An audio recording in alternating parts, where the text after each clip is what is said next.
Selamat pagi, saudara-saudara seiman yang dikasihi Tuhan. Pada kesempatan yang berbahagia ini, kita akan merenungkan firman Tuhan yang terdapat dalam Injil Lukas 6 ayat 27-36. Ayat-ayat ini memuat ajaran Yesus yang sangat mendalam dan menantang kita sebagai murid-muridnya. Kasihilah musuhmu dan berbuatlah baik. Tetapi kepada kamu yang mendengarkan aku berkata, kasihilah musuhmu, berbuatlah baik kepada orang yang membenci kamu, mintalah berkat bagi orang yang mengutuk kamu, berdoalah bagi orang yang mencaci kamu. Barang siapa menampar pipimu yang satu, berikanlah juga kepadanya pipimu yang lain, dan barang siapa yang mengambil jubahmu, biarkan juga ia mengambil bajumu, berilah kepada setiap orang yang meminta kepadamu, dan janganlah meminta kembali kepada orang yang mengambil kepunyaanmu, dan sebagaimana kamu kehendaki supaya orang perbuat kepadamu, perbuatlah juga demikian kepada mereka. Dan jikalau kamu mengasihi orang yang mengasihi kamu, apakah jasamu? Karena orang-orang berdosa pun mengasihi juga orang-orang yang mengasihi mereka. Sebab jikalau kamu berbuat baik kepada orang yang berbuat baik kepada kamu, apakah jasamu? Orang-orang berdosa pun berbuat demikian. Dan jikalau kamu meminjamkan sesuatu kepada orang, karena kamu berharap akan menerima sesuatu daripadanya, apakah jasamu? Orang-orang berdosa pun meminjamkan kepada orang-orang berdosa, supaya mereka menerima kembali sama banyak. Tetapi kamu, kasihilah musuhmu dan berbuatlah baik kepada mereka, dan pinjamkan dengan tidak mengharapkan balasan. Maka upahmu akan besar dan kamu akan menjadi anak-anak Allah yang Maha Tinggi. Sebab ia baik terhadap orang-orang yang tidak tahu berterima kasih dan terhadap orang-orang jahat. Hendaklah kamu murah hati, sama seperti Bapamu adalah murah hati. Sahabatku, perintah ini, pada pandangan pertama, tampak hampir mustahil untuk dilakukan. Bagaimana mungkin kita bisa mengasihi mereka yang menyakiti kita, atau berbuat baik kepada mereka yang merendahkan kita? Namun, inilah esensi dari ajaran Yesus, suatu panggilan untuk melampaui standar manusia dan mencerminkan kasih Allah yang sempurna. Mari kita buka hati dan pikiran kita untuk memahami makna sejati dari perintah ini dan bagaimana kita dapat menerapkannya dalam kehidupan sehari-hari. Latar belakang dan konteks untuk memahami ajaran Yesus dalam Lukas 6 ayat 27-36. Kita perlu melihat konteks di mana Yesus memberikan pengajaran ini. Perikop ini merupakan bagian dari khotbah di dataran yang diucapkan Yesus kepada murid-muridnya dan kerumunan orang yang datang untuk mendengarkan Dia. Yesus menyampaikan pesan yang sangat revolusioner, berbeda dari ajaran umum pada zamannya.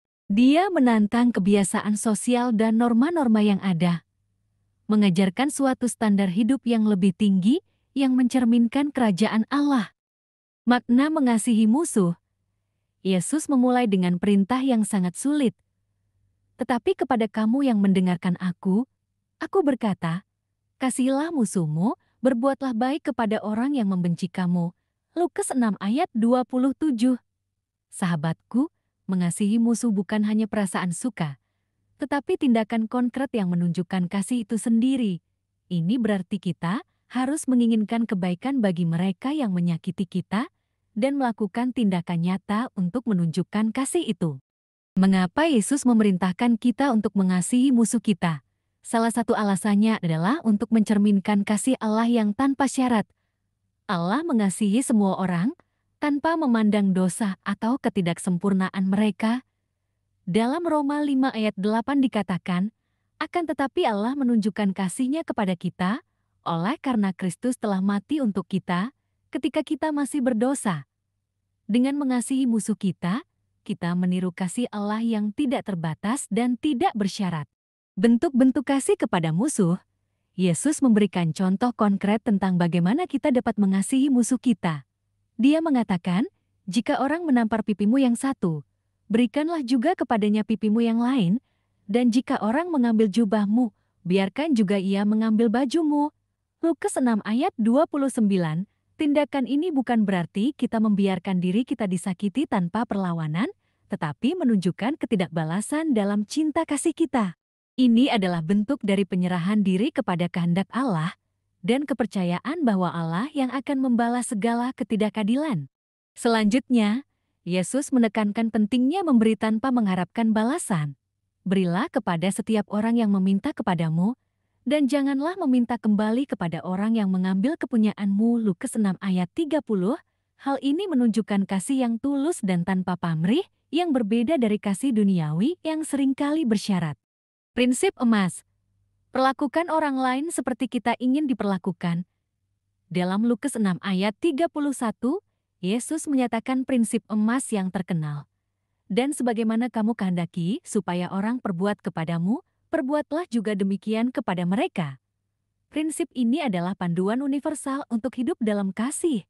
Jika kita ingin diperlakukan dengan hormat, kasih, dan pengertian, maka kita harus terlebih dahulu memperlakukan orang lain dengan cara yang sama.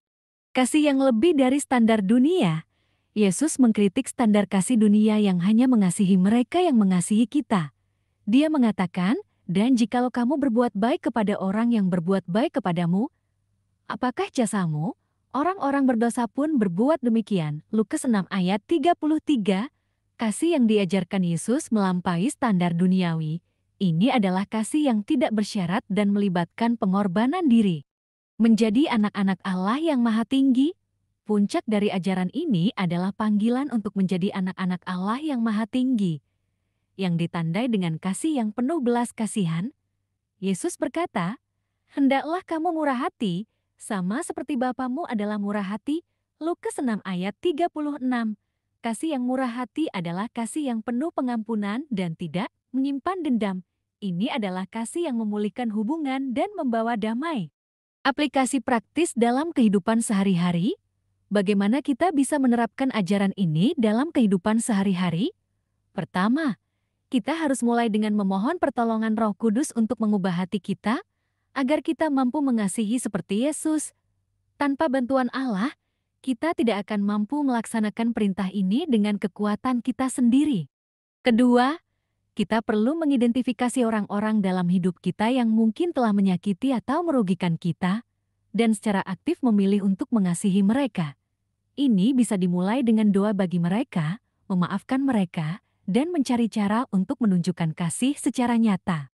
Ketiga, kita harus terus-menerus mengingatkan diri sendiri bahwa kasih yang kita tunjukkan adalah cerminan dari kasih Allah kepada kita. Ketika kita merasa sulit untuk mengasihi musuh kita perlu mengingat bagaimana Allah telah mengasihi kita saat kita masih berdosa. Kesimpulan, saudara-saudara yang dikasihi Tuhan, ajaran Yesus dalam Lukas 6 ayat 27-36 menantang kita untuk hidup dalam kasih yang melampaui standar dunia. Kasih yang kita tunjukkan bukan hanya untuk mereka yang mengasihi kita, tetapi juga bagi mereka yang membenci dan menyakiti kita. Ini adalah panggilan untuk meneladani kasih Allah yang tanpa syarat dan penuh belas kasihan. Mengasihi musuh bukanlah hal yang mudah, tetapi dengan pertolongan Roh Kudus, kita dapat melaksanakan perintah ini.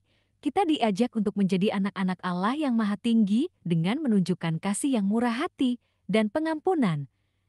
Dalam melakukan hal ini, kita menjadi saksi hidup dari kasih Allah di dunia ini. Mari kita berkomitmen untuk menerapkan ajaran ini dalam kehidupan sehari-hari. Mulailah dengan doa, maafkan mereka yang menyakiti kita, dan tunjukkan kasih secara nyata. Semoga kasih Allah memampukan kita untuk mengasihi musuh kita, dan membawa damai serta pemulihan dalam setiap hubungan kita. Tuhan memberkati kita semua. Amin.